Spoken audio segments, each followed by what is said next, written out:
എൻഗേജ്മെന്റിന്റെ ഒക്കെ പേരിൽ എന്തെല്ലാം പേക്കൂത്തുകളാണ് നമ്മളെ നാട്ടിൽ നടന്നുകൊണ്ടിരിക്കുന്നത്.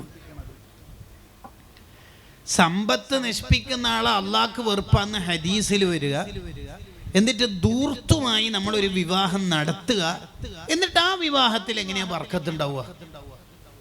എങ്ങനെ ബർക്കത്തുണ്ടാവുക? ഒരു 5 പൈസ ചെലവാക്കുമ്പോൾ ഇത് എനിക്ക് ആഖിറത്തിൽ ബെനിഫിറ്റ് ഉണ്ടോ ഇല്ലയോ എന്ന് ആലോചിക്കണം. അഹ്മദ് ബിൻ ഹംബൽ റളിയല്ലാഹു അൻഹു ഒരു സദ്യക്ക് ക്ഷണിക്കപ്പെട്ട് മഹാനവറുകൾ അവിടെ എത്തിയപ്പോൾ വെള്ളി കൊണ്ടുണ്ടാക്കിയ ഒരു സുർമ്മക്കുപ്പി കണ്ടു. മഹാനവറുകൾ വേഗം അവിടെ നിന്ന് ഇറങ്ങിപ്പോയി. കാരണം സുർമ്മക്കുപ്പി വെള്ളി കൊണ്ട് ഉണ്ടാക്കേണ്ട ആവശ്യം ഇല്ലല്ലോ, ഇവിടെ ബർക്കത്തുണ്ടാവില്ലല്ലോ. തിരിച്ചുപോയി. കണ്ടോ കണ്ടങ്ങള് ആൾക്കാരെന്ത് ചെയ്യുന്നു എന്നുള്ളതൊന്നും പ്രധാനമല്ല. ഇപ്പം മിക്ക ചെറുപ്പക്കാരും കല്യാണ അടക്കം നടത്തിയിട്ട് തിരിച്ചു പോകണം എന്ന് വിചാരിച്ച് 2-3 വർഷത്തെ സമ്പാദ്യങ്ങളൊക്കെ കൂട്ടിവെച്ച് സ്വരൂപിച്ച് നാട്ടിലെത്തുമ്പോഴേക്ക് കല്യാണം അടക്കം പൂർത്തിയാവണം എന്ന് ടാർഗറ്റ് ചെയ്ത ആ പണം എൻഗേജ്മെന്റിന്റെ ആ പർവ്വത സമാനമായ ചോക്ലേറ്റിൽ തീരും.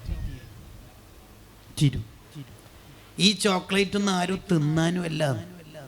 പിന്നെ അതിങ്ങനെ വീഡിയോ റീലെടുത്തിട്ട് ഫാമിലി ഗ്രൂപ്പിലിടണം. 3 തിജ്ജും 4 പുవ్വും 8 ലൈക്കും. അതിൽ തീരും ആ ചോക്ലേറ്റിൻ്റെ രസം. ഇത്രയേ ഉള്ളൂ. കാര്യമായിട്ട് പാവം മുത്തുനബി സല്ലല്ലാഹു അലൈഹി വസല്ലം തങ്ങൾ മദീനത്തെ പള്ളി എന്ന് പറയാ, മോമിനീങ്ങൾ ഭയങ്കര സ്നേഹമാണ്. അവരുടെ സ്നേഹം എന്ന് പറഞ്ഞാൽ ഒരു ശരീരം പോലെയാണ്. ഒരു കെട്ടിടത്തിലെ കല്ലുകൾ ചേർന്ന് നിൽക്കുന്ന പോലെയാണ്.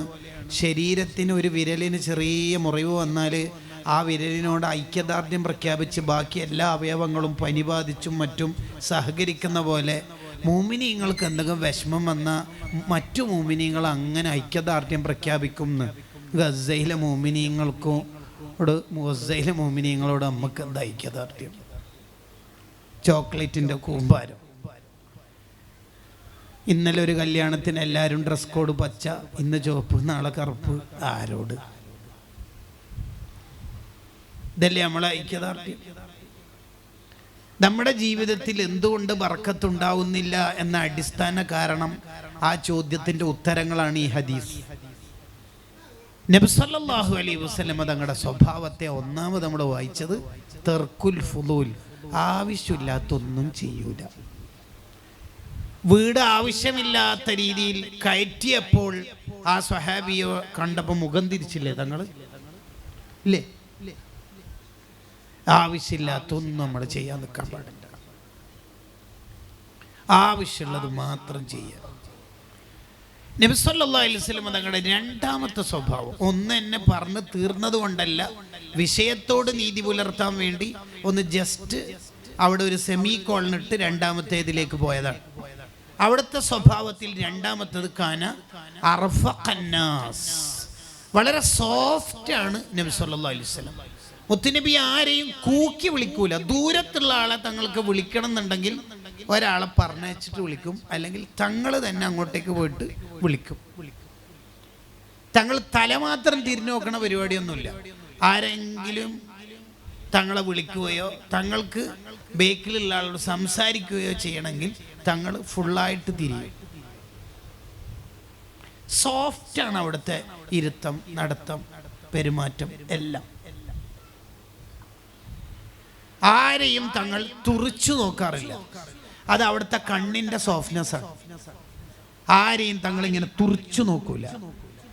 ഏതെങ്കിലും ഒരാളെ തെറ്റ് തിരുത്താനുണ്ടെങ്കിൽ സദസ്സിൽ വെച്ച് ആ വ്യക്തിയെ തങ്ങൾ പരാമർശിക്കൂല. മബാലു അഖ്വാമിൻ, ചിലരെന്താ ഇങ്ങനെയൊക്കെ ചെയ്യണത്, ശരിയല്ല കേട്ടോ, അങ്ങനെ പറയുള്ളൂ. മനസ്സിലാകേണ്ടവർക്ക് മനസ്സിലാവും. വേറെ ആർക്കും അയാളുടെ പേര് പറഞ്ഞ് വഷളാക്കണ പരിപാടി തങ്ങൾക്കില്ല. തെറ്റ് തിരുത്തുമ്പോഴും സോഫ്റ്റ്നെസ് ആണ്. രാത്രി എങ്ങാനും വീട്ടിലേക്ക് വരികയാണെങ്കിൽ തങ്ങൾ ഉറങ്ങുന്നവർ കേൾക്കാത്ത രീതിയിലും ഉണർന്നവർ കേൾക്കുന്ന രീതിയിലുമാണ് സലാം പറയാം. എങ്ങനെ? അസ്സലാമു അലൈക്കും വറഹ്മത്തുള്ളാഹി വബറകാതുഹു, അങ്ങനെ പറയുള്ളൂ. കോളിംഗ് ബെല്ല് 4 കൂട്ടടിച്ച് അയൽവാസികളടക്കം ഞെട്ടി ഉണർത്തി എന്ന വർത്താനൊന്നും തങ്ങൾക്കില്ല. തങ്ങൾ നടക്കുമ്പോൾ സോഫ്റ്റായിട്ടേ നടക്കും. ഇരിക്കുമ്പോൾ അങ്ങനെ തന്നെ, കിടക്കുമ്പോൾ അങ്ങനെ തന്നെ. ഇബ്നു അബ്ബാസ് റളിയല്ലാഹു അൻഹുമ പറഞ്ഞല്ലോ, നിന്റെ ഉമ്മ നിന്റെ റൂമിലുണ്ടാവുമ്പോൾ നീ വസ്ത്രം കൊടയരുത്. കാരണം ആ കൊടന്ന വസ്ത്രത്തിലെ പൊടിപടലങ്ങൾ ഉമ്മ ധരിച്ച മാക്സിക്കോ പർദ്ദക്കോ പറ്റിപ്പിടിച്ചാലോ. കണ്ടോ, ഒരു മുഅ്മിന് ഉണ്ടാവേണ്ട ഏറ്റവും പ്രധാനപ്പെട്ട ഗുണമാണ് റിഫ്ഖ് എന്ന് പറയുന്നത്. സോഫ്റ്റ്നെസ്, സക്കീനത്ത് ഉണ്ടാവണം. അറഫയിൽ നിന്ന് വാഹനപ്പുറത്ത് കയറുന്നതിൻ്റെയും ശരിപ്പെടുത്തുന്നതിൻ്റെയും ഒച്ചപ്പാടുകൾ ഉണ്ടായപ്പോൾ സ്വഹാബത്തിനോട് നബി സല്ലല്ലാഹു അലൈഹി വസല്ലം തങ്ങൾ നിർദ്ദേശിച്ചു, അലൈക്കും ബിസ്സക്കീന. സ്വഹാബത്തെ, ശബ്ദമൊക്കെ ഒന്ന് താഴ്ത്തു, കുറക്കും. യഥാർത്ഥത്തിൽ മദീനയിൽ പോയാൽ നമ്മൾ പാലിക്കേണ്ട ഒരു കൾച്ചർ സൂറത്തുൽ ഹുജറാത്തിലുണ്ട്. ലാ തർഫഉ അസ്വാതക്കും ഫൗഖ സൗത്തിൻ നബി. തങ്ങളെക്കാൾ നിങ്ങൾ ശബ്ദം ഉയർത്തരുത്. കള്ളു കുടിച്ചാൽ കള്ളു കുടിച്ച ഹറാമാണ് ഉണ്ടാവുക, വ്യഭിചരിച്ചാൽ വ്യഭിചരിച്ച ഹറാമാണ് ഉണ്ടാവുക.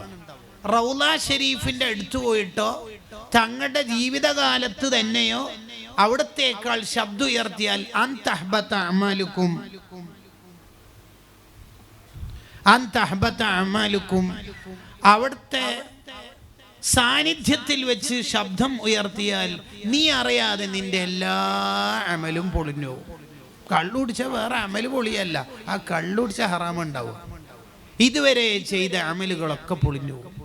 ശബ്ദം ഉയർത്തരുത്. മദീനയിൽ നിന്ന് ശബ്ദം ഉയർത്തരുത് എന്ന് മാത്രമല്ലല്ലോ ഈ ആയത്തിന്റെ അർത്ഥം. അങ്ങനെയാണോ? അല്ല.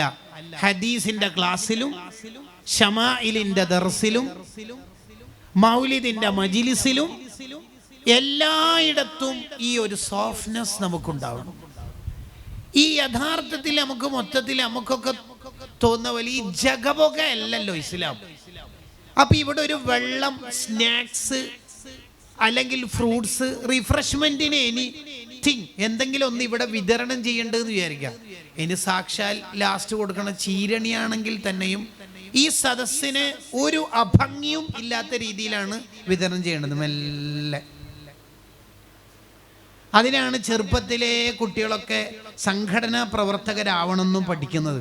എന്നാലാണ് ഇതൊക്കെ സംഘാടനം പഠിക്കുക. സംഘടനാ പ്രവർത്തനവും അതിൻ്റെ ശക്തിയും കേരളത്തിൽ എത്തുന്നതിന് മുമ്പാണ് വഹാബികൾ മിക്ക പള്ളിയും പിടിച്ചെടുത്തതും വലിയ വലിയ മഹാന്മാര് ദർസ നടത്തിയ സ്ഥാപനങ്ങളൊക്കെ അവരുടെ കയ്യിലാക്കിയതും. സംഘടന ശക്തിപ്പെട്ടപ്പോഴാണ് അൽഹംദുലില്ലാ നമുക്ക് ജൈത്രയാത്ര തുടരാനും ഏറ്റവും ഭംഗിയായി മുന്നോട്ട് കൊണ്ടുപോകാനും സാധിച്ചത്. നമ്മളെപ്പോഴും നല്ല സംഘടനാ പ്രവർത്തകരാവണം. അതാണ് നമുക്ക് ബാക്കി ഉണ്ടാവുക. ഇല്ലെങ്കിൽ നമ്മളെ പിഴപ്പിക്കാൻ വളരെ എളുപ്പമായിരിക്കും. പ്രത്യേകിച്ച് സാധാരണക്കാർക്ക് ഈ ഔലിയാക്കൾ ചുറ്റുവട്ടം പറഞ്ഞിട്ട് പല ആൾക്കാരും പിഴപ്പിക്കാനുള്ള സാധ്യത കൂടുതലായിരിക്കും. അത് നന്നായി നമ്മൾ ശ്രദ്ധിക്കണം. ഞാൻ പറഞ്ഞ ആശയത്തിന്റെ ചുരുക്കം, വളരെ സോഫ്റ്റ് ആയിരിക്കണം നമ്മളെ ലൈഫ് എന്ന് പറഞ്ഞാൽ. വളരെ സോഫ്റ്റ് ആയിരിക്കണം, വളരെ സോഫ്റ്റ് ആയിരിക്കണം. നബി സല്ലല്ലാഹു അലൈഹി വസല്ലം തങ്ങൾ ആരെയും തുറച്ചു നോക്കൂല. നമ്മളെങ്ങനെ, നമ്മളെ നാട്ടിൽ ഒരാൾ മസ്ബൂക്കായാൽ ഒരു നോട്ടാണ്, ഒരു ഒന്നൊന്നര നോട്ട്. അയാൾക്ക് തന്നെ തോന്നും ഞാൻ ശരിക്കും അവറത്ത് മറച്ചിട്ടില്ല, റബ്ബേ ഇതെന്താ എല്ലാവരും പാടെ എന്നെ നോക്കണം. അയാൾക്ക് തന്നെ പേടിയാവും. ഒരു മൗലിദിന്റെ മജ്ലിസിലൊക്കെ ഒരാൾ ഇടയിൽ കയറി വന്നാൽ ഒരു ഒന്നൊന്നര നോട്ട. ആ നോട്ടത്തിൽ 2 കിഡ്നിയും ഫെയിലാവാൻ സാധ്യതയുണ്ട്. അമ്മാതിരി നോട്ടം. അതൊന്നും ഒരു നബി ജീവിതമുള്ള ആൾക്ക് പറ്റൂല. അങ്ങനെയൊന്നും നോക്കരുത്. ഒരാളുടെ വാതിൽ എങ്ങനെയാ മുട്ടേണ്ടത്? സ്വഹാബത്ത് എങ്ങനെയാ വാതിൽ മുട്ടുക? നഖം കൊണ്ടാണ്. അവര് വിരൽ കൊണ്ട് മുട്ടൂല, അത്ര നഖം കൊണ്ടാ മുട്ടുക. ഈ സോഫ്റ്റ്നെസ് ഉള്ള ആളുടെ ലൈഫിൽ ഉണ്ടാവുന്നത് എന്ത് എന്നതിൻ്റെ ഉത്തരം പാനൂര് മൂസു ഉസ്താദിന് തന്നെ നമുക്ക് പറയാം. ഞാൻ ഉസ്താദിൻ്റെ കാലത്ത് ഇവിടെ വന്നിരുന്നു. സുബ്ഹാനല്ലാഹ്, എന്തൊരു പെരുമാറ്റം എന്ന് പറയാം ഉസ്താദിൻ്റെ. വളരെ ഉസ്താദിൽ നിന്ന് നമ്മൾ പഠിക്കേണ്ട ഒന്നാമത്തെ ക്വാളിറ്റി താഴ്മയാണ്. അതാണ് നമ്മൾക്ക് ഏറ്റവും കൂടുതൽ ഉസ്താദിൽ നിന്ന് വായിക്കേണ്ടത് അവിടുത്തെ താഴ്മയാണ്. നമ്മുടെ ജീവിതത്തിൽ ഒരു സോഫ്റ്റ്നെസ് ഉണ്ടെങ്കിൽ ഒരിക്കലും കിബർ ഉണ്ടാവില്ല. എപ്പോഴും നമ്മളൊരു ഒച്ചപ്പാടിൻ്റെ ആളാവരുത്. അപ്പൊ നമ്മളെ ലൈഫിൽ നബി സല്ലല്ലാഹു അലൈഹി വസല്ലം തങ്ങൾക്ക് വളരെ ഇഷ്ടമാണ് സോഫ്റ്റ്നെസ് എന്ന് പറയുമ്പോൾ, സമാധാനം എന്ന് പറയുമ്പോൾ, റിഫ്ഖ് എന്ന് പറയുമ്പോൾ. അയാൾ എങ്ങനെയാ ഫ്രിഡ്ജിന്റെ വാതിലടക്കുക? മെല്ലെ അടക്കുള്ളൂ. ഡോറിന്റെയോ മെല്ലെ, അഥവാ റൂമിന്റെ ഡോർ മെല്ലെ. അപ്പൊ അയാൾ എങ്ങനെയാ ബാത്റൂമിൽ പോയിട്ട് ഫ്ലഷ് അടിക്കുക? കുറച്ച് വെള്ളം മതിയെങ്കിൽ 2 ഓപ്ഷൻ ഉണ്ടല്ലോ ഫ്ലഷിന്, കുറച്ചടിക്കുക. നമ്മൾ രണ്ടും പാട് നിൽക്കല വേണ്ട, മെല്ലെ. അപ്പൊ കാറിന്റെ ഡോർ എങ്ങനെ അടക്കുക? മെല്ലെ അടക്കും. നിങ്ങൾക്ക് ഈ ക്ലാസ് ശരിക്കും ക്ലിക്ക് ആയിട്ടുണ്ടെങ്കിൽ, ഇന്ന് മൺഡേ അല്ലേ, ചൊവ്വ ബുധൻ വ്യാഴം 3 ദിവസം നിങ്ങൾ കാറിന്റെ ഡോർ അടക്കുന്നത് ശരിക്കും അടയൂല. പക്ഷെ അതേ അടഞ്ഞിട്ടില്ലാന്ന് തോന്നുന്നു. ശരി, ഇന്നാന്നൊരു വയല് കേട്ട ശേഷം ഒരു പേടിയാണ്. ഒരു 3 ദിവസം കഴിഞ്ഞിട്ട് നിങ്ങൾക്ക് ക്ലിക്ക് തന്നെ ആവുള്ളൂ ഈ സാധനം. ടോട്ടലി ഒരു സോഫ്റ്റ്നെസ് ഉണ്ടാവണോ? ടോട്ടലി. അപ്പൊ നമ്മളൊരു റൂമിലുണ്ട് എന്നുള്ളത് അപ്പുറത്തെ റൂമിലുള്ളവർക്കൊന്നും മനസ്സിലാവുന്നില്ല.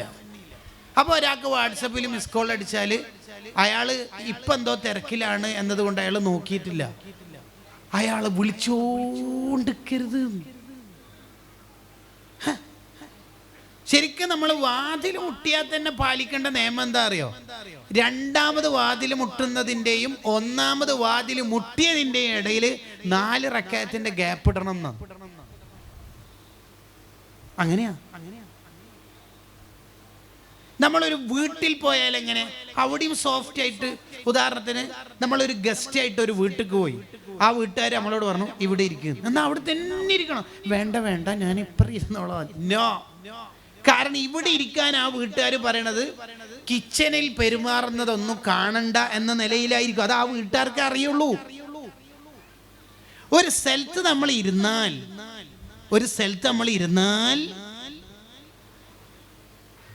അവിടെ നമുക്ക് ഇരിക്കാൻ പെർമിഷൻ കിട്ടിയ ഇരിക്കുന്നല്ലാണ്ട് വേറെ ഒന്നും ചെയ്യരുത്. അവിടുത്തെ പത്രക്കെട്ട് വലിക്കുക, ഷെൽഫിൽ നിന്ന് കിതാബ് എടുക്കുക, വെൽപ്പ് തുറക്കുക.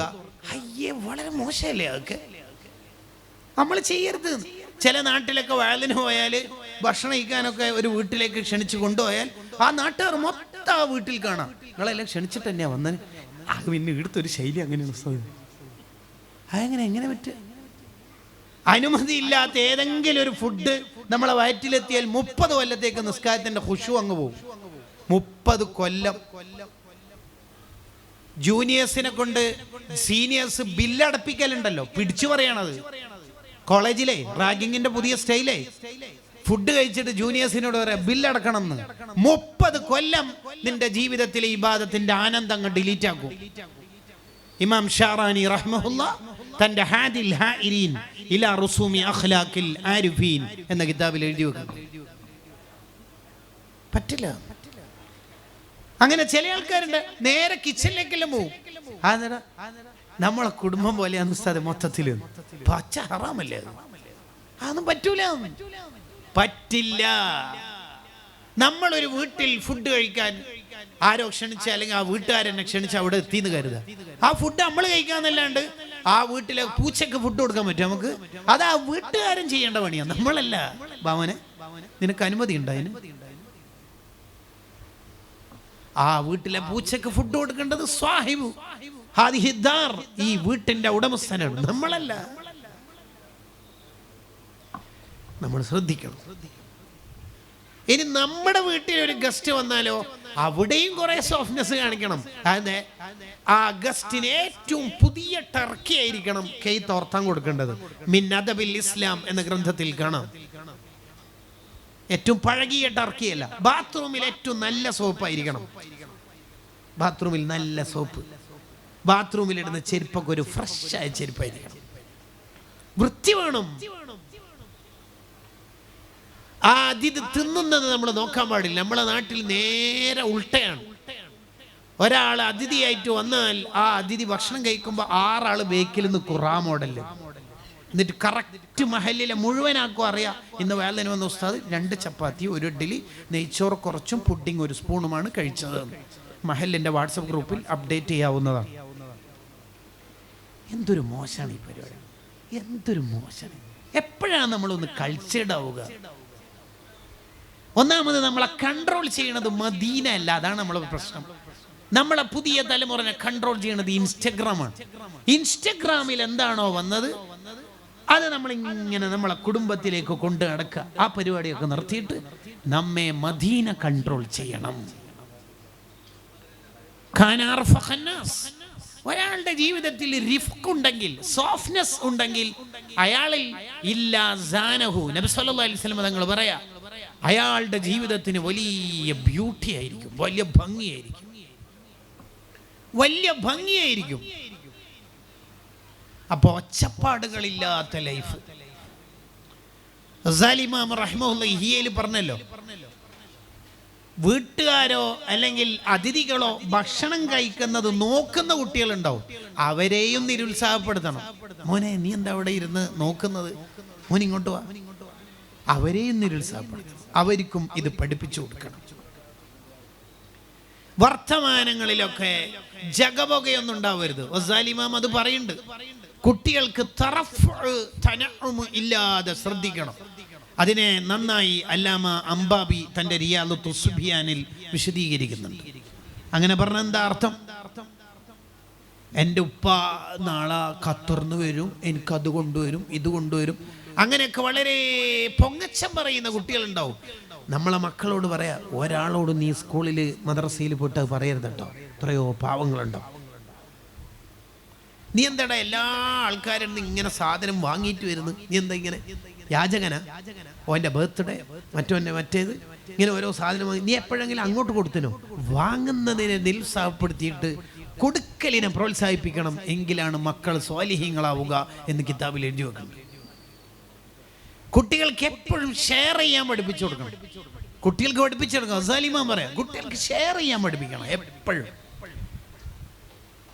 മോനെ ഉപ്പ 1 മിഠായി വാങ്ങിയിട്ടുള്ളൂ, ഇത്താത്തക്കും ഫാത്തി അനിയത്തിക്കും കൊടുക്കണം കേട്ടോ, ഓനെ കൊണ്ട് അത് കൊടുപ്പിക്കണം. നമുക്ക് 2-3 വാങ്ങാൻ വകയില്ലായിട്ടല്ല, ഓൻ്റെ ജീവിതം ശരിപ്പെടുത്താനാണ്. ഇത് ഒരു കുട്ടിയാകുമ്പോൾ തന്നെ വീടെടുത്തിട്ട് വേഗം ഓടുകയാണെങ്കിൽ ഈ കുടുംബജീവിതം ഒന്നും കുട്ടികൾക്ക് പഠിക്കൂല. ഷെയർ ചെയ്യാനൊക്കെ കുട്ടികൾക്ക് പഠിപ്പിച്ചു കൊടുക്കണം. മൂത്തമ്മാൻ്റെ മോൾക്ക്, അനിയത്തീൻ്റെ മോൾക്ക്, അങ്ങനെ അവർക്കൊക്കെ കൊടുക്കാൻ പഠിപ്പിക്കണം. ഇത് ഉപ്പമാര് പഠിപ്പിക്കുന്നതന്നെ എന്താ? ഇപ്പം മിഠായി വാങ്ങീന് ഇപ്പം തന്ന എല്ലാവർക്കും കൊടുക്കേണ്ടി വരും, റൂമിൽ നിന്ന് തരാം. ഇവൻ എന്താ ഈ ജീവിതത്തിൽ പഠിക്കുക? ഉപ്പാപ്പൻ്റെ കീശയിലുണ്ട്, മോനെ ഇപ്പം തരാം, നീ ഇങ്ങോട്ട് പോ, അടുത്ത് വാ, കൊടുക്കൂ. ഹുണ്ടിപ്പണം എങ്ങനെ കൈമാറാം എന്ന് പഠിച്ചു ആ കുട്ടി. ഭാവിയിൽ അവൻ അതിന് പറ്റും. ആ കുട്ടി എങ്ങനെയാണ് സ്വാലിഹാവുക? ഇവനിക്ക് എന്താ ഇങ്ങനെ രഹസ്യമായിട്ട് കൊടുക്കാനുള്ള കാരണം? അങ്ങനെ പരസ്യമായിട്ട് കൊടുത്താൽ എല്ലാവർക്കും കൊടുക്കേണ്ടി വരൂ, ആകെ ഒറ്റ മിഠായിയേ ഉള്ളൂ. ഈ മോൻ എങ്ങനെയാണ് നന്നായി കിട്ടുക? ഇതാണ് നമ്മൾ പഠിപ്പിച്ചു കൊടുക്കേണ്ടത്? അല്ലല്ലോ. ഉപ്പാപ്പമാർക്കും ഉമ്മാമ്മമാർക്കും വലിയ പങ്കുണ്ട് കുട്ടികളെ നന്നാക്കുന്നിടത്ത്. ജീലാനി ശേഖ് റളിയല്ലാഹു അൻഹുവിനെ തർബിയത്ത് ചെയ്യുന്നിടത്ത് അവിടുത്തെ ഉപ്പാപ്പാക്ക് പങ്കുണ്ടെന്ന് കിതാബുകളിൽ കാണാം. ഉപ്പാപ്പാക്ക് പങ്കുണ്ട്. ഉപ്പാപ്പമാരും ഉമ്മാമ്മമാരും ഈ പേരക്കുട്ടികളുടെ ഉമ്മ ഉപ്പ, അത് ചിലപ്പോൾ നമ്മളെ മോനോ മോളോ ആയിരിക്കും, അവരോടിങ്ങനെ ചൂടാവുകയും അവരെ തെറി പറയുകയും ആ മക്കളുടെ മുമ്പിൽ നിന്ന് തന്നെ അവരുടെ ഉപ്പാനും ഉമ്മാനും ചെറുതാക്കുകയും ചെയ്താൽ ഈ കുട്ടികൾക്ക് എങ്ങനെ ഈ ഉപ്പാനും ഉമ്മാനും വില ഉണ്ടാവുക? ഈ ഉപ്പാപ്പയും ഉമ്മാമയും ഇത് നന്നായി ശ്രദ്ധിക്കണം. ഉപ്പാപ്പാക്കും ഉമ്മാമക്കും വലിയ റോളുണ്ട്. വെറും പേരക്കുട്ടികളെ താലോലിക്കൽ മാത്രമല്ല, ഉപ്പ ഉമ്മ എന്ന വില പഠിപ്പിക്കണം ഉപ്പാപ്പിയും ഉമ്മാമിയും. നീ എന്താടാ ഉപ്പാനോട് പറഞ്ഞത്, ഉമ്മാനോട് പറഞ്ഞത്? ഇത് ഉപ്പാപ്പിയും ഉമ്മാമിയും പഠിപ്പിച്ചു കൊടുക്കണം.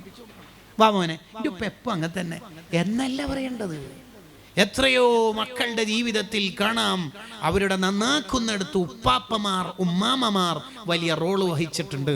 എത്രയോ ഇമാമിങ്ങളുടെ ചരിത്രത്തിലുണ്ട്, എത്രയോ ഇമാമിങ്ങളുടെ ചരിത്രത്തിൽ. നമ്മുടെ ജീവിതത്തിന്റെ ശീലങ്ങൾ പോലിരിക്കും മക്കളുടെ സ്വലാഹിയത്ത്, മക്കളുടെ നന്മ എന്ന് പറയുന്നത്. സഹാബിമാരിൽ വലിയ ധർമ്മിഷ്ഠനായിരുന്നു സഅദ് ബിൻ ഉബാദത്ത് റളിയല്ലാഹു അൻഹു. നബി സല്ലല്ലാഹു അലൈഹി വസല്ലം തങ്ങളെ രാത്രിയായാൽ അഹ്ലു സുഫത്തിൽപ്പെട്ട പാവങ്ങൾക്ക് ഫുഡ് കൊടുക്കാൻ പണക്കാരായ സ്വഹാബിമാരെ പ്രോത്സാഹിപ്പിക്കും. നിങ്ങൾക്ക് എത്ര പേരെ കൊണ്ടുപോകാൻ പറ്റും? രണ്ടാൾ വരി, നിങ്ങൾ നാലാൾ വരി, 10 ആൾ വരി. അന്നേരം സഅദ് ബിൻ ഉബാദത്ത് റളിയല്ലാഹു അൻഹു പറയും, ഞാൻ 80 ആളെ കൊണ്ടുപോയിക്കോളാം നബിയേ. ആ സഅദ് ബിൻ ഉബാദത്ത് റളിയല്ലാഹു അൻഹുവിന്റെ മകനാണ് ഖൈസ് ബിൻ സഅദ് ബിൻ ഉബാദ റളിയല്ലാഹു അൻഹുമാ. ഈ ഖൈസ് ബിൻ സഅദ് റളിയല്ലാഹു അൻഹുവിനെ കുറിച്ച് കിതാബിൽ എന്താ ഉള്ളതെന്ന് അറിയാം? ഉപ്പാനെ പോലത്തെ സ്വതക്കയാണ്, അങ്ങനെ കിതാബിലുള്ള. ഒരു യാത്രയിൽ മഹാനവറുകൾ സ്വഹാബിമാർക്ക് വിശന്നപ്പോൾ തൻ്റെ 3 ഒട്ടകങ്ങൾ അറുത്തിട്ട് കൊടുത്തു. പിന്നെയും 3 ഒട്ടകങ്ങൾ, പിന്നെയും 3 ഒട്ടകങ്ങൾ. ലാസ്റ്റ് ക്യാപ്റ്റനായ സ്വഹാബി പറഞ്ഞു, ഇങ്ങനെ അർത്ഥം തീരുമല്ലോ എന്ന് പറയേണ്ടി വന്നു. സ്വഹീഹായ ഹദീസുകളിൽ കാണാം. വിത്ത് ഗുണം 10 ഗുണമായിരിക്കും. അതെന്തുകൊണ്ടാ? അത് ഉപ്പ അങ്ങനെ തന്നെ മക്കളെ പഠിപ്പിക്കുകയാണ്. ചില നന്മകൾ മക്കളുടെ മുന്നിൽ നിന്ന് ചെയ്യണം. അതാണ് പഴയ കാലത്ത് നിങ്ങൾ കണ്ടില്ലേ, സാദാത്തുക്കളും വലിയ ആലിമീങ്ങളൊക്കെ പള്ളിയുടെ മദ്രസയുടെ കലക്ഷനൊക്കെ നടത്തുമ്പോൾ പേരക്കുട്ടികളെയും കൂട്ടിയിട്ട് ഉപ്പാപ്പ അല്ലെങ്കിൽ ഉപ്പ സ്വന്തം മോനെ കൂട്ടിയിട്ട് വരും. ഇതാ ഉസ്താദേ, അതിന് ഈ മോൻ്റെ ഭാവിയിലും ഇത് പഠിക്കാൻ. കേരളത്തിൽ തന്നെ ഒരുപാട് ഉദാഹരണങ്ങളുണ്ട്. മരിച്ചുപോയ പല പ്രമാണിമാരുടെയും മക്കൾ ഇപ്പോഴും ആ ഉപ്പ ചെയ്തതുപോലെ ചെയ്യാൻ നേരെ തിരിച്ചും ഉണ്ടാവും. അടുക്കണ്ട, ആ ഭാഗത്തേക്ക് പോണ്ട, ഉപ്പാൻ്റെ ഒരു സ്വഭാവം കിട്ടിയിട്ടില്ല എന്ന് പറയുന്നവരും ഉണ്ടാകും. ഞാനിപ്പോൾ എൻ്റെ വിഷയം പാരൻറ്റിങ് അല്ല, ആ ഭാഗത്തേക്ക് പോകുന്നില്ല. അപ്പോൾ നമ്മൾ ഒരു സോഫ്റ്റ്നെസ്സിൻ്റെ ആളാവണം, ഒച്ചപ്പാടില്ലാത്ത എല്ലാം പരമാവധി. അപ്പോൾ ടേബിളിൻ്റെ മേലെ ഗ്ലാസ് വെക്കുമ്പോൾ മെല്ലെ വെക്കുക. എത്രത്തോളം ശബ്ദം കുറക്കാൻ പറ്റുമോ എല്ലാത്തിലും ശബ്ദം കുറക്കുക. ഇന്നൻകറൽ അസ്വാത് ലസൗത്തുൽ ഹമീർ. കഴുതൻ്റെ ശബ്ദമാണ് ലോകത്തെ ഏറ്റവും മോശം ശബ്ദം. ഈ ജീവികളുടെ ശബ്ദം പറയുന്ന ബുക്കാണോ ഖുർആൻ? ആണോ? ഇതെന്തിനാ ഈ കഴുതൻ്റെ സാധനം പറഞ്ഞത്? അതിനാ അങ്ങനെ പറഞ്ഞത്? ആവശ്യമില്ലാണ്ട് ശബ്ദം ഇടുന്ന ആൾ കഴുതപ്പാട്ട് പാടുന്ന ആളാണെന്ന് അതിൻ്റെ ഒരു കൺസേൺ, ഒരു താല്പര്യം. അത് അങ്ങനെ ആവരുത്. മെല്ലെ മെല്ലെ മെല്ലെ മെല്ലെ മെല്ലെ എല്ലാത്തിലും ഒരു സോഫ്റ്റ്നെസ് കൊണ്ടുവരും. അത് വാതിലടക്കുമ്പോഴാണെങ്കിലും പൂട്ടുമ്പോഴാണെങ്കിലും എല്ലാത്തിലും ഒരു സോഫ്റ്റ്നെസ്. ഹോൺ അടിക്കുമ്പോൾ അങ്ങനെ തന്നെ ആവശ്യത്തിന് മാത്രം. നബി സല്ലല്ലാഹു അലൈഹി വസല്ലം തങ്ങൾ പറഞ്ഞല്ലോ, നീ വഴിയോടുള്ള കടപ്പാട് കൃത്യമായി നിർവഹിക്കണം. അത് ട്രാഫിക് പോലീസ് അവിടെ ഉള്ളത് കൊണ്ടോ CCTV അവിടെ സ്ഥാപിച്ചുകൊണ്ടൊന്നും അല്ല. മദീനയാണ് ഒരാളുടെ ലൈഫിനെ കൺട്രോൾ ചെയ്യുന്നതെങ്കിൽ അയാൾ ഒരു ട്രാഫിക് നിയമവും തെറ്റിക്കൂല. അയാൾ മെല്ലെ വിടുള്ളൂ. അയാൾ ഹോൺ പതുക്കെ മാത്രമേ അടിക്കുള്ളൂ. അപ്പോൾ മഹ്ലറത്തുൽ ബദരിയക്ക് പങ്കെടുത്ത ഒരു മനുഷ്യൻ ബൈത്ത് മാത്രം ചൊല്ലിയിട്ട് വേഗം പോവുകയാണ്, ദുആക്കൊന്നും ഇരിക്കാതെ. എന്തേ? അർജന്റ് ആവശ്യമുണ്ട്. അപ്പൊ അയാൾക്ക് വണ്ടി എടുക്കാൻ പറ്റുന്ന സ്ഥലത്തായിരിക്കണം. ശേഷം വന്നവരെല്ലാം വണ്ടി പാർക്ക് ചെയ്യേണ്ടത്. കാരണം നബി സല്ലല്ലാഹു അലൈഹി വസല്ലം പഠിപ്പിച്ചതാണത്. വഴിയോടുള്ള കടപ്പാടാണ്. കേട്ടോ, ഒരാൾക്കും ബുദ്ധിമുട്ടില്ലാത്ത ലൈഫ്. അതാണ് അൽ മുസ്ലിമു മൻ സലിമൻ നാസു മിൻ ലിസാനിഹി വയദിഹി. ഒരാൾക്കും, അത് മതം ഉണ്ടാവട്ടെ ഇല്ലാതിരിക്കട്ടെ, ഒരാൾക്കും ഒരു ബുദ്ധിമുട്ടും ഇല്ലാത്ത ജീവിതം ആയിരിക്കണം നമ്മുടെ ജീവിതം എന്ന് പറഞ്ഞാൽ. അതാണ് നമുക്ക് പാനൂര് മൂസ ഉസ്താദ് നമ്മളെ പഠിപ്പിച്ചത്. അതാണ് ഈ ഉറൂസ് മുബാറക്കിൽ നമ്മൾ പഠിച്ച് ജീവിതത്തിൽ നമ്മുടെ ജീവിതത്തിൻ്റെ ഭാഗമാക്കേണ്ടത്. വഴിയോടുള്ള കടപ്പാട് വിശദീകരിക്കുന്നുണ്ട് ഫത്ഹുൽ ബാരിയിൽ. 10-14 കാര്യങ്ങൾ ഇങ്ങനെ എണ്ണി എണ്ണി പറയുന്നുണ്ട്. ഒരു വഴിയിൽ ഇരിക്കുമ്പോൾ, നമ്മൾ ഒരു വഴിയിൽ വണ്ടി പാർക്ക് ചെയ്താൽ 10-14 കാര്യങ്ങൾ ചെയ്തു തീർക്കാനുണ്ട്. എൻ്റെ വിഷയം അതല്ല, എന്നാലും കിതാബ് നോക്കുന്നവർക്ക് അത് ഉപകാരപ്പെടട്ടെ എന്ന് വിചാരിച്ച് പറയാം. 14 കാര്യങ്ങൾ എണ്ണി എണ്ണി എണ്ണി ഇങ്ങനെ പറയുന്നുണ്ട്. എന്തൊക്കെയാണ് ഒരു വഴിയിൽ നമ്മൾ നിർവഹിക്കേണ്ട ദൗത്യങ്ങൾ എന്ന് അതിൽ വളരെ വിശദമായിട്ട് പറയുന്നു. ഹദീസുകൾ ഉദ്ധരിച്ച് പറയാം, ഹദീസിൻ്റെ വിവിധ റിപ്പോർട്ടുകൾ. അപ്പൊ നമ്മൾ പറഞ്ഞ രണ്ടാമത്തെ കാര്യം, നബി സല്ലല്ലാഹു അലൈഹി വസല്ലം തങ്ങളുടെ സ്വഭാവം കാന അർഫഖന്നാസ്. നബി സല്ലല്ലാഹു അലൈഹി വസല്ലം തങ്ങൾ വളരെ സോഫ്റ്റായ ആളാണ്, സക്കീനത്തിൻ്റെ ആളാണ്. ഉറങ്ങേണ്ട സമയത്ത് ഉറങ്ങണം, എന്നാലേ നമ്മളെ മനസ്സിൽ സക്കീനത്ത് ഉണ്ടാവുള്ളൂ. ആ സമയത്തും ഫോൺ നോക്കിയിരുന്ന് ഇൻ്റർനെറ്റിൽ ഇങ്ങനെ എൻഗേജ് ആയാൽ റാഹത്തുണ്ടാവില്ല നമ്മളെ ജീവിതത്തിൽ. അപ്പോൾ ഒരു പാവായി ജീവിക്കാം. വഇബാദുർ റഹ്മാനില്ലദീന, ഖുർആൻ സൂറത്തുൽ ഫുർഖാനിൽ പറഞ്ഞ പോലെ അള്ളാഹുവിൻ്റെ ഇഷ്ടക്കാരായ അടിമകളാവുക. നടക്കുന്നതും ഇരിക്കുന്നതും കസേര എടുത്തു വെക്കുന്നതും എല്ലാം, കസേര താഴേക്ക് ഇറക്കി വെക്കുന്നത്, കയറ്റുന്നത് എല്ലാം ശബ്ദങ്ങളില്ലാത്ത, എത്ര ശബ്ദം കുറക്കാൻ പറ്റുമോ അത്രയും ശബ്ദം കുറക്കുന്ന രീതിയിൽ. ഇനിയിപ്പോൾ ഒരാളെ ഉപദേശിക്കുമ്പോഴും കുറ്റപ്പെടുത്താതെ ഉപദേശിക്കും. അലിയുൽ ഖവാസ് റളിയല്ലാഹു അൻഹു അഥവാ ഇമാം ഷാറാനി റളിയല്ലാഹുവിൻ്റെ ഉസ്താദ് പറയുണ്ടല്ലോ, തെറ്റുകാരനായ ഒരാളെ കണ്ട നീ വേഗം അയാളെ ഫ്രണ്ട് ആവുക. അങ്ങനെ പറഞ്ഞാൽ നീ ഉപദേശിക്കുന്ന ഉപദേശം അയാൾ സ്വീകരിക്കണമെങ്കിൽ നിനക്ക് ആദ്യം അയാളിൽ ഒരു എൻട്രി കിട്ടണം. അതിന് അയാളെ ഒന്ന് സ്നേഹിക്കുക, എന്നിട്ട് സൗഹൃദത്തിൽ പറഞ്ഞു കൊടുക്കുക, എന്നാൽ വേഗം ശരിയാവുന്നു. ഹദീസിൽ വന്നല്ലോ, എന്താ ഹദീസിൽ വന്നത്? കടുപ്പത്തിൽ പറയുന്നതിനേക്കാൾ റിസൾട്ട് ഉണ്ടാകും എളുപ്പമാക്കിയാൽ. ദഅവത്തിന് നബി സല്ലല്ലാഹു അലൈഹി വസല്ലം തങ്ങൾ സ്വഹാബിമാരെ അയക്കുമ്പോൾ അവരോട് എന്താ ഉപദേശം കൊടുത്തത് എന്നറിയോ?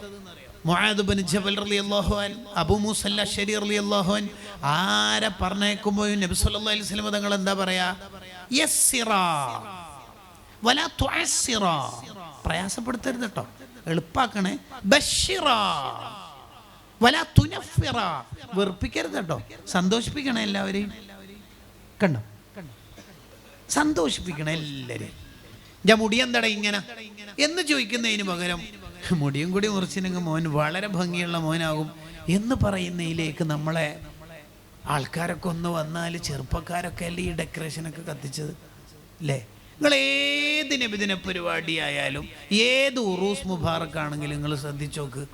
പാനൂർ മൂസ ഉസ്താദിൻ്റെ ഉറൂസ് പരിപാടിയിലും നിങ്ങൾ നോക്കിക്കോ, ചെറുപ്പക്കാരായിരിക്കും എല്ലാത്തിലും. നമ്മൾ ഭക്ഷണം വാങ്ങി ഇവിടുന്ന് ഭക്ഷണം കഴിച്ച് ഒരു പൊതി ഭക്ഷണം വാങ്ങി തിരിച്ചു പോകുമ്പോഴും ആ മക്കൾ ഈ ചെയർ ഇങ്ങനെ എടുത്തു വെക്കുന്നുണ്ടാവും. അപ്പം എന്തെങ്കിലും ഒരു മിസ്റ്റേക്ക് ഉണ്ടെങ്കിൽ സോഫ്റ്റായിട്ട് തിരുത്തി കൊടുക്കുക. അതാണ് ഇമാം ഷാഫി റളിയല്ലാഹുവിൻ്റെ സ്റ്റൈല്. ഒരു ചെറുപ്പക്കാരൻ എടുക്കുന്ന വുളുഇൽ മിസ്റ്റേക്ക് ഉണ്ട്, ഇമാം ഷാഫി റളിയല്ലാഹു അടുത്ത് പോയിട്ട് പറഞ്ഞ്, ഐ ബുനയ്യ അഹ്സിനിൽ വുളുഅ, വുളു നന്നാക്ക് മോനെ, യുഹ്സിനുക അല്ലാഹു, മോനെ അല്ലാഹ് നന്നാക്കും. നമ്മളെ നാട്ടുകാർ നീ നന്നാവൂല എന്നാ പറയല്. ഷാഫി ഇമാം നന്നാവാനുള്ള കവാടം ഓപ്പണ എന്നാ പറയുന്നത്. അപ്പൊ ആ ചെറുപ്പക്കാരൻ നന്നായിട്ട് വുളു എടുത്തു.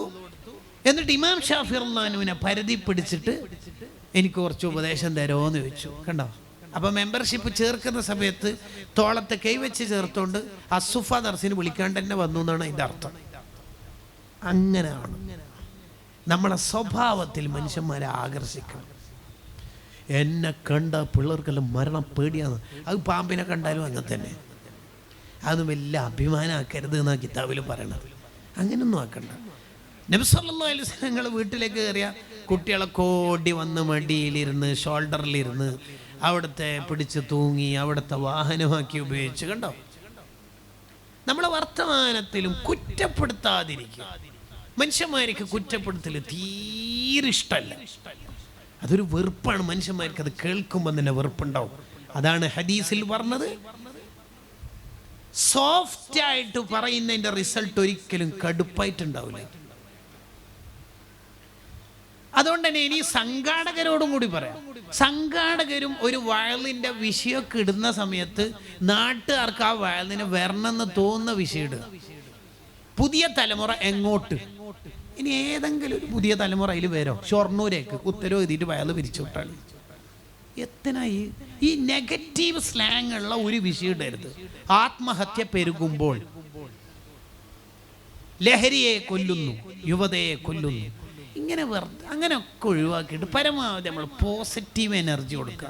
അപ്പോൾ ഖുർആന്റെ ആയത്ത് അർത്ഥം വെക്കുമ്പോഴും വൽ അസ്ർ, കാലം തന്നെ സത്യം, ഇന്നൽ ഇൻസാന ലഫീ ഖുസ്ർ, മനുഷ്യരെ നിങ്ങൾ തോൽക്കരുതടോ. ശേഷം 4 കാര്യങ്ങളുണ്ട്, അത് കിട്ടിയ ജയിക്കും മോനെ എന്നൊരു പ്രതീക്ഷ കൊടുക്കുക. അള്ളാഹ് ഈ ആയത്ത് പറയുമ്പോൾ നമ്മൾ തോൽക്കണം എന്നാ താല്പര്യം, ജയിക്കണം എന്നാ? ജയിക്കണം എന്നല്ലേ? അതെ. സ്വർഗം വിശാലാന്ന് കേട്ടോ. ആരും അതിനകത്ത് നമ്മൾ പുറത്താക്കണ്ട. പരമാവധി മനുഷ്യന്മാരെല്ലാം അടുപ്പിക്കുക എല്ലാരെയും. അത് മഹാന്മാർ എഴുതി വെച്ചല്ലോ. ചില ആൾക്കാർക്കൊക്കെ കുറച്ച് തെറ്റുകുറ്റങ്ങളൊക്കെ ഉണ്ടാവും. മുലാൽ ഖാരിയുടെ മിർഖാത്തിലുണ്ട്, കുറച്ച് തെറ്റുകുറ്റങ്ങളൊക്കെ ഉണ്ടാവും. എന്നാലും അവരുടെ ഉള്ളിൽ മഹബത്ത് ഉണ്ടാവും. ആ മഹബത്ത് കൊണ്ട് അല്ല രക്ഷപ്പെടുത്തിയാലോ. അതുകൊണ്ടല്ലേ ഈ മക്കള് പാതിരാക്ക് 2:30 3:30 ഈ ഡെക്കറേഷൻ ബൾബൊക്കെ കത്തിക്കണത്. ഓൻ്റെ മുടിയൊക്കെ ചിലപ്പോൾ നീണ്ടിട്ടുണ്ടാവുന്ന്. ആ ബർക്കത്തുകൊണ്ട് കഴിച്ചലായാലോ. മുസ്ലിം പോലും അല്ലാത്ത ആളല്ലേ അബൂലഹബ്, അതും വെറും അമുസ്ലിമാണോ? അല്ലല്ലോ. നബി സല്ലല്ലാഹു അലൈഹി വസല്ലം തങ്ങളെ എന്തെല്ലാം ബുദ്ധിമുട്ട് മൂപ്പരെ കൊണ്ട് ചെയ്യാൻ പറ്റുന്നതിന്റെ പരമാവധി ബുദ്ധിമുട്ടിച്ചില്ലേ. പക്ഷെ നബി സല്ലല്ലാഹു അലൈഹി വസല്ലം തങ്ങളുടെ ജനവന വിവരം അറിഞ്ഞപ്പോൾ സന്തോഷിച്ചു. സുവൈബത്തുൽ അസ്ലമിയെ മോചിപ്പിച്ചു. ആ കാരണം കൊണ്ടല്ലേ എല്ലാ തിങ്കളാഴ്ചയും മൂപ്പർക്ക് വിരലിൽ നിന്ന് വെള്ളം കിട്ടുന്നത്. ഇതിനെ വിശദീകരിച്ചിട്ടല്ലേ ഇമാം നാസിറുദ്ദീൻ ദിമിഷ്ക് റളിയല്ലാഹു അൻഹു പറഞ്ഞത്, നരകത്തിൽ ശാശ്വതമായ നബി സല്ലല്ലാഹു അലൈഹി വസല്ലം തങ്ങളെ ആക്ഷേപിച്ച ഖുർആൻ തന്നെ അയാളെ ആക്ഷേപിക്കാൻ ഒരു സൂറത്ത് തന്നെ, തബ്ബത് യദാ അബീ ലഹബിൻ വതബ്, ഒരു സൂറത്ത് തന്നെ ഇറക്കിയ അബൂലഹബിന് ഈ ഓഫർ ഉണ്ടെങ്കിൽ ഒരു മുസ്ലിമായി ജീവിച്ച് മുസ്ലിമായി മരിച്ച മോനിക്ക് നബി സല്ലല്ലാഹു അലൈഹി വസല്ലം തങ്ങളെ സന്തോഷിച്ച എന്തെല്ലാം കിട്ടും. എല്ലാവരും പാടെ നരകത്തേക്ക് അടുത്തിട്ട് ഞാനും തട്ടാനും എന്ന സിദ്ധാന്തങ്ങളൊക്കെ ഒഴിവാക്കിയിട്ട് എല്ലാവരെയും പരമാവധി അടുപ്പിക്കാൻ. ഒരു കാര്യമൊക്കെ പറഞ്ഞു കൊടുക്കുമ്പോൾ സോഫ്റ്റായിട്ട് തിരുത്തി കൊടുക്കാം. നല്ലോണം തിന്നാറുണ്ട് തോന്നലട മോനെ? ഇല്ല ഉസ്താദ്. തിന്നോണ്ടായിരിക്കുമല്ലോ കുടലൊക്കെ ഇങ്ങനെ. എനിക്കെന്ത് കുടല് വീർത്ത് വന്നോണ്ടായിരിക്കുമല്ലോ പാൻ്റൊക്കെ അവിടെ തന്നെ നിൽക്കാണ്ട് നെരിയാണിക്ക് താഴെ. അത് അറിയാണ്ട് താണ് കണ്ടോ. അപ്പം നെരിയാണിക്ക് മേലെ പാൻ്റ് ഉടുക്കൂന്ന് പറയുന്ന ഒരു ആമുഖാണത്. എത്രാം ക്ലാസ്സിലെ മദ്രസ വെറുതെ അല്ല ഇങ്ങനെ എന്ന് പറഞ്ഞാൽ ഓനിക്ക് മദ്രസേനോടും താല്പര്യം ഉണ്ടാവില്ല. അതാ പ്രശ്നം. ഈ കുറ്റപ്പെടുത്തൽ പരമാവധി ഒഴിവാക്കിയാൽ തന്നെ നമ്മളെ മഹല്ലിലും പള്ളിയിലൊക്കെ ആൾ ഉണ്ടാവേ. ഇപ്പോൾ പള്ളിയിൽ കയറുമ്പം തന്നെ ശിക്ഷകൾ ഇങ്ങനെ തുരുതുരാ പറയുന്നതിന് പകരം ഇസ്ലാം ബശ്ശിറ വലാ തുനഫിറ, വെറുപ്പിക്കരുത് മനുഷ്യന്മാരെ വെറുപ്പിക്കരുത്. സുബ്കി ഇമാം റളിയല്ലാഹു അൻഹു, മോൻ സുബ്കി ഇമാമിൻ്റെ പേര് താജുദ്ദീൻ സുബ്കി റളിയല്ലാഹു അൻഹു. അവിടുത്തെ ബർക്കത്തുകൊണ്ട് നമ്മളെ ഈ മക്കളെയൊക്കെ സ്വാലിഹ്യങ്ങളാക്കട്ടെ. വലിയ സ്വാലിഹ്യങ്ങളെ കുടുംബമാണ്. ബഹാഉദ്ദീൻ സുബ്കി, താജുദ്ദീൻ സുബ്കി, തഖിയുദ്ദീൻ സുബ്കി റളിയല്ലാഹു അൻഹും വനഫഅനാ ബിഹിം ഫിദ്ദാറൈൻ. താജുദ്ദീൻ സുബ്കി റളിയല്ലാഹു അൻഹു ഉപ്പനെ കുറിച്ച് പറയേണ്ട, അഥവാ തഖിയുദ്ദീൻ സുബ്കി റളിയല്ലാഹു അൻഹുവിനെ കുറിച്ച് പറയേണ്ട. രാജാവ് പട്ടിൻ്റെ വസ്ത്രം ധരിച്ചത്രേ. രാജാവ് പട്ടിൻ്റെ വസ്ത്രം ധരിച്ചു. ഈ ധരിച്ച വസ്ത്രം പാടില്ല, ഹറാം. എങ്ങനെ പട്ടിൻ്റെ വസ്ത്രം ധരിക്കാൻ പറ്റും? അത് പറ്റൂല. രാജാവിനെ കണ്ടപ്പോൾ ഉപ്പ എങ്ങനെയാ അത് തിരുത്തിയത് എന്നറിയാം. സോഫ്റ്റായിട്ട് തിരുത്തണം എന്നുള്ളതിന് മഹാനവറുകൾ പറയുന്ന തൊബഖാത്തിൽ പറയുന്ന ഉദാഹരണം. എങ്ങനെയാ തിരുത്തിയതെന്നറിയാം. രാജാവേ, ഈ വസ്ത്രത്തിന് എന്ത് വില വരും? ഇത്ര വില വരും. ഇത്രേ വില ഉള്ളൂല്ലേ? നിങ്ങളൊക്കെ ഒരു രാജാവല്ലേ, ഒരു പ്രസ്റ്റേജ് ഇല്ലേ? ഒരു അത്യാവശ്യം വിലയൊക്കെയുള്ള വസ്ത്രമാവണ്ട നിങ്ങളൊക്കെ ധരിക്കണത്. വളരെ ചീപ്പറായിട്ടുള്ള വസ്ത്രമാണോ നിങ്ങളൊക്കെ ധരിക്കുക? നിങ്ങൾക്കൊക്കെ ഒരു വിലയില്ലേ സമൂഹത്തിൽ? മാത്രമല്ല, ഇത് കഷ്ടപ്പെട്ട് ധരിച്ചിട്ട് പ്രത്യേകിച്ച് ഒന്നും മെച്ചം കിട്ടാനുമില്ല. നരകത്തിൻ്റെ വസ്ത്രം. അവ രാജാവിന് ക്ലിക്കായി. രാജാവിന് ക്ലിക്കായി. ആദ്യം പറയേണ്ടത് രണ്ടാമത്തേലേക്ക് മാറ്റിയതാണ്. വസ്ത്രം മാറ്റിയിട്ട് സാദാ വസ്ത്രം ധരിച്ചിട്ട് വന്നു. ഇതിനെക്കുറിച്ച് മോൻ എന്താ പറയുന്നത്? ഉപ്പാൻ്റെ ഹിക്മത്തിനെ കുറിച്ച് ആദ്യം തന്നെ രാജാവിനെ കുറ്റപ്പെടുത്തിയിട്ട് ഈ വസ്ത്രം പാടില്ല എന്ന് പറഞ്ഞാൽ മിക്കവാറും സ്വീകരിക്കാനുള്ള സാധ്യത കുറവായിരിക്കും. മൻ റഅ മിൻകും മുൻകറൻ എന്ന ഹദീസ് അർബഈൻ നവവി ഉദ്ധരിച്ചപ്പോൾ ഇമാം മുനാവി റഹിമഹുല്ലാഹ് അതിന് വ്യാഖ്യാനം എഴുതിയപ്പോൾ ഈ ചരിത്രം കൊണ്ടുവരുന്നുണ്ട്. അവിടെ വളരെ സോഫ്റ്റാണ്. അറാബിയായ ഒരാൾ പള്ളിയിൽ മൂത്രയിച്ചപ്പോൾ അങ്ങനെ തന്നെ എടുത്തിട്ട് പള്ളീൻ്റെ പുറത്തേക്ക് ഇടുന്നല്ല നബി സല്ലല്ലാഹു അലൈഹി വസല്ലം തങ്ങൾ പറഞ്ഞത്. ഓടിക്കാൻ വേണ്ടി സഹാബത്ത് ശ്രമിച്ചപ്പോൾ സഹാബത്തെ അശുദ്ധിയുള്ള അഥവാ വലിയ ശുദ്ധിയുള്ള ഒരാൾ പള്ളിയിൽ നിൽക്കാൻ പറ്റുമോ? ഇല്ല, ഹറാം. ഇത് മൂത്രം. ഏത് പള്ളിയിൽ? മദീനത്തെ പള്ളിയിലെ മൂത്രയിക്കുമ്പോൾ നബി സല്ലല്ലാഹു അലൈഹി വസല്ലം തങ്ങൾ എടുത്ത നിലപാടെന്താ? സഹാബത്തെ എന്താ അതിൻ്റെ അർത്ഥം? ഒഴിക്കട്ടെ. എന്ത്? ജ്യൂസല്ല, എന്ത്? മൂത്രം. എവിടെ? മദീനത്തെ പള്ളിയിൽ. അവ മൂത്രമൊഴിക്കാൻ 1 മിനിറ്റ് 2 മിനിറ്റ് 1.5 മിനിറ്റ് എത്ര സമയം എന്ന് വെച്ചാൽ അവരവർക്ക് വേണ്ട സമയം അല്ലേ? അതെ, ആ സമയം എന്തായാലും അങ്ങോട്ടേക്ക് നോക്കിയിട്ട് നബിയും സ്വഹാബത്തും ഇരിക്കൂലല്ലോ. ഇല്ല, ഇങ്ങോട്ട്. ഈ 1.5 മിനിറ്റ് നമ്മളെ നാട്ടുകാർക്ക് ഇല്ലാതെ പോയതാണ് മിക്ക സ്ഥലത്തും പ്രശ്നങ്ങൾ ഉണ്ടാവാനുള്ള കാരണം. നമുക്ക് പിറ്റേന്ന് തന്നെ മറുപടി പ്രഭാഷണം വെക്കണം, എന്നാലേ നമ്മുടെ വികാരം അങ്ങോട്ട് പൂർത്തിയാവും, നമ്മളെ സുന്നത്തമയത്ത് അങ്ങോട്ട് ശക്തിപ്പെടും. എന്താണ് ഈ അറ്റ്മോസ്ഫിയറിൽ വേണ്ടത് എന്ന് നമ്മളൊന്ന് പഠിച്ചു നോക്കുക. എന്താണ് ഈ സമൂഹത്തിന് എന്താണ് വേണ്ടതെന്ന് പഠിക്കുക. എന്തുകൊണ്ടാണ് ആറാബിയെ ഉടനടി തിരുത്താതിരുന്നത്? എന്താ അതിൻ്റെ കാരണം? 2 കാരണങ്ങളുണ്ട്, ഷർ മുസ്ലിമിലുണ്ട്. ഒന്ന്, മൂത്രമൊഴിച്ചുകൊണ്ടിരിക്കുന്ന ആളെ ഓടിച്ചാൽ മൂപ്പര് മൊത്തം മൂത്രമൊഴിച്ചുകൊണ്ട് ഓടും, അപ്പോൾ പള്ളി മൊത്തം മൂത്രമാവും. എന്ന് പറഞ്ഞാൽ ഉസ്താദ് പിറ്റേന്ന് ജുമാക്ക് എന്തായാലും ആ നരനായാട്ടിനെതിരെ ഉസ്താദ് പ്രസംഗിക്കണം എന്നിട്ട് പ്രസംഗിച്ചാൽ മഹല്ലിൽ മൊത്തം അറിയും ഇബ്രാഹിം ഹാജീൻ്റെ വീട്ടിൽ കള്ള് വിതരണം ഉണ്ടായിന് കല്യാണത്തിൻ്റെ തലേന്ന്. അതെന്തിനാ അറിയിക്കുന്നു? ആ മൂപ്പരെ മാത്രം വിളിച്ച് തിരുത്തിയാൽ പോരെ. രണ്ടാമത്തത്, മൂപ്പര് മൂത്രമൊഴിച്ചുകൊണ്ടേ ഇരിക്കുന്ന സമയത്ത് മൂപ്പരെ ഓടിച്ചാൽ മൂപ്പര് മൂത്രം പിടിച്ചു വെക്കുമായിരിക്കും. അയാൾക്ക് മരണം വരെ മൂത്രസംബന്ധിയായ അസുഖത്തിന് സാധ്യത ഉണ്ട്. അതുകൊണ്ട് വേണ്ട എന്ന് പറഞ്ഞാൽ അയാൾ മേലാൽ നമ്മളെ മഹല്ലിലെ പള്ളിയിൽ വരില്ല അങ്ങനെ കുറ്റപ്പെടുത്തിയാൽ അത് വേണ്ട. ആരും അങ്ങനെ അകറ്റണ്ട, എല്ലാവരും അടുപ്പിക്കുക. ഞാനൊന്നുകൂടി പറയുന്നു, അള്ളാഹ് സൃഷ്ടിച്ച സ്വർഗം വിശാലമാണ്, ആരെയും പുറത്താക്കണ്ടെന്ന്. സോഫ്റ്റ് ആവും, എല്ലാവരും നന്നാകും എന്ന് നമ്മളിങ്ങനെ വിചാരിക്കുക. ആരെക്കുറിച്ചും മോശം വിചാരിക്കരുത്, ഒരാളെയും മോശം.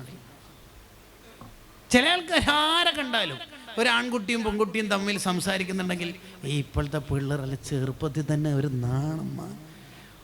ഒരു ഏട്ടന് അനിയത്തിനോട് ചോദിക്കുന്നതായിരിക്കും, നീ ഇപ്പം തന്നെ എൻ്റെ പരം വരുന്നോ, ഇക്കാക്കൻ്റെ പരം വരുന്നോ, അല്ല ഞാൻ വയ്യ കൂട്ടാൻ വരണമെന്ന് ചോദിക്കുന്നതായിരിക്കും. അതാണ് മൂപ്പരിങ്ങനെ ബൈക്കെടുത്ത്. എന്താണ് അത്? എന്തിന് എന്തിന് നമ്മളാരെക്കുറിച്ച് മോശം വിചാരിക്കാൻ പോകരുത്. സൂലൻ ഹറാം, മോശം വിചാരിക്കാൻ പാടില്ല. എന്തുകൊണ്ടാണ് നമുക്ക് ആരെ കണ്ടാലും മോശം ചിന്ത വരുന്നത്? ആ രോഗം എങ്ങനെയാ വരുന്നത്? അതിനും ഇമാം ഷഹറാനി റളിയല്ലാഹു അൻഹു തന്നെ മറുപടി പറയുന്നുണ്ട്. ഇമാം ഷഹറാനി റളിയല്ലാഹു അൻഹു പറയുന്ന മറുപടി എന്താ? ഒരാൾക്ക് ആരെ കണ്ടാലും മോശം വിചാരം. സ്റ്റേജുമിൽ ഇരിക്കുന്ന ആളെ കണ്ടപ്പോൾ മൂപ്പര് വിചാരിക്കുക വെറും സ്റ്റേജുമിലേ മൂപ്പര് ഇരിക്കുള്ളൂ, മൂപ്പർക്ക് എപ്പോൾ സ്റ്റേജ് വേണം.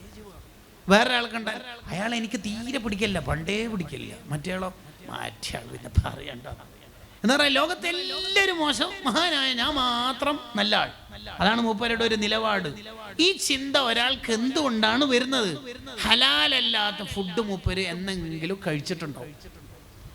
അത്തരക്കാർക്ക് ആരെ കണ്ടാലും മോശം വിചാരം മാത്രമേ ഉണ്ടാവുള്ളൂ. കാരണം അയാളുടെ ഹൃദയം മോശമായിട്ടുണ്ടാവും. സ്വന്തം ഹൃദയം മോശമായാൽ മാത്രമേ വേറൊരാളെ കുറിച്ച് മോശം വിചാരം വരികയുള്ളൂ. അതങ്ങനെയാണ്. അത് ഹദീസിലുണ്ടല്ലോ, അൽ മുഅ്മിനു ലിൽ മുഅ്മിനി കൽ മിർആത്ത്. ഒരു മുഅ്മിൻ മറ്റൊരു മുഅ്മിന് കണ്ണാടി പോലെയാണ്. എന്താ പറഞ്ഞതിന്റെ അർത്ഥം? ഒരാള് കണ്ണാടി നോക്കിയാൽ കണ്ണാടിയിൽ സ്വന്തം പിക്ചറാണ് കാണുക, അല്ലേ? അതെ. നബി സല്ലല്ലാഹു അലൈഹി വസല്ലം പറയുന്നു, അൽ മുഅ്മിനു ലിൽ മുഅ്മിനി കൽ മിർആത്ത്. ഒരു മുഅ്മിൻ മറ്റൊരു മുഅ്മിന് കണ്ണാടി പോലെയാണ്. എന്ന് പറഞ്ഞാൽ ഈ മുഅ്മിനെ മാറ്റി, ഈ കണ്ണാടിനെ മാറ്റി വെച്ചിട്ട് മുഅ്മിനാണ് നിർത്തുക. അപ്പോൾ വേറൊരു മുഅ്മിനെ കാണുമ്പോൾ നമുക്ക് മോശം ചിന്ത ഉണ്ടെങ്കിൽ ഈ മുഅ്മിൻ എന്ന കണ്ണാടിയിലൂടെ നമ്മളെ തന്നെയാണ് നമ്മൾ കാണുന്നത്. നമുക്ക് രോഗമുള്ളത് കൊണ്ടാണ് ഈ മുഅ്മിനെ കാണുമ്പോൾ ഇയാൾ മറ്റേയാളല്ലേ എന്ന തോന്നൽ വരുന്നത് എന്നതാണ് ഈ ഹദീസിൻ്റെ ഒരു താല്പര്യം. തതഹുറുൽ ജിസ്മി വൽ ഫുആദ് മിൻ സൂഇൽ ലന്നി ബി അഹദിൻ മിനൽ ഇബാദ് എന്ന ഗ്രന്ഥത്തിൽ ഇമാം ഷഹറാനി റഹിമഹുല്ലാഹ് അത് വിശദീകരിക്കും.